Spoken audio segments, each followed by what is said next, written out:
To further support the theory of evolution, biologists say there are examples of evidence from living things that provide important links with our past.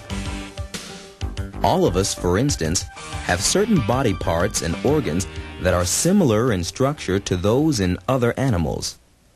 Biologists call these similarities homologous structures. Can you think of any parts of your body that are shaped like parts of another animal? Let's take your hand, for example. That enables you to write, lift, gesture, and grasp objects.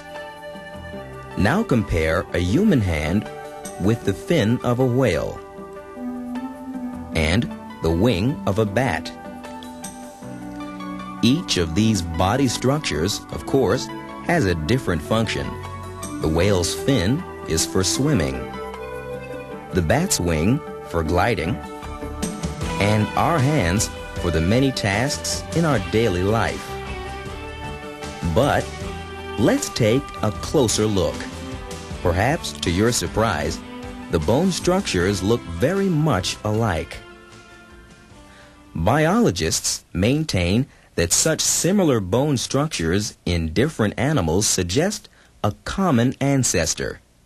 And indeed, scientists say other fossil evidence exists that appears to support this idea. We also have organs in our bodies that perform no function, but are similar to organs in other animals that serve a purpose. Can you think of a body part like this? In humans, the end of the spinal cord is known as the coccyx. Biologists tell us that the coccyx is all that remains of what once was a tail, and since this part of the body no longer has a human function, it's referred to as a vestigial structure. But the monkey has retained its tail and most certainly uses it. Similarly, according to scientists, our coccyx and other vestigial organs probably had a function in our long ago ancestors. In the modern human, scientists note that other vestigial organs, including the appendix, serve no real purpose. The appendix in other animals has a function. For example, the appendix in rabbits helps digest food. Biologists then point to such vestigial human structures as the coccyx and appendix as further evidence for the relationship between organisms. Now, let's consider some other possible evidence for evolution. These are pictures of early embryos from different animals.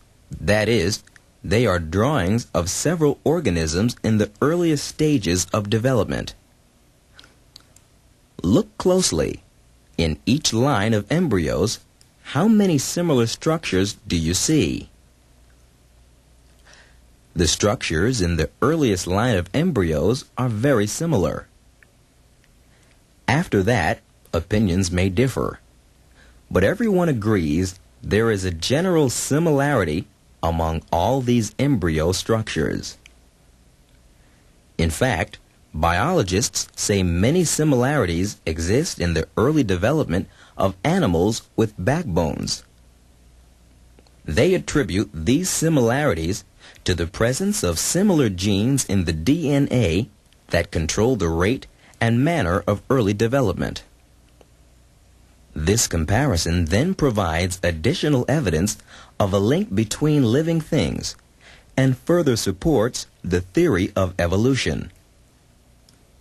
Biologists have also made great steps forward in their use of biochemistry to establish similarities between related organisms. The molecules of DNA that make up chromosomes are the basic material of heredity. DNA carries the genes that govern all traits passed from one generation to another. So the modern theory of evolution holds that closely related living things will have a similar structure in their DNA molecules. Thus, scientists can analyze DNA to determine close relationships between different forms of life. In a similar way, scientists can analyze an organism's biochemistry to see which life forms are closely related. The biochemistry of enzymes is particularly important. Enzymes are specific proteins that regulate life processes. For example, biologists have found a similar enzyme that controls respiration in both humans and monkeys. But the enzyme controlling this same function in fish is decidedly different. To review then, there are several different types of evidence from living things to support the concept of evolution. For example, scientists say that similar and vestigial body structures in humans suggest a common ancestor with other animals. And to further establish links between different organisms, biologists also use the techniques of embryology and biochemistry.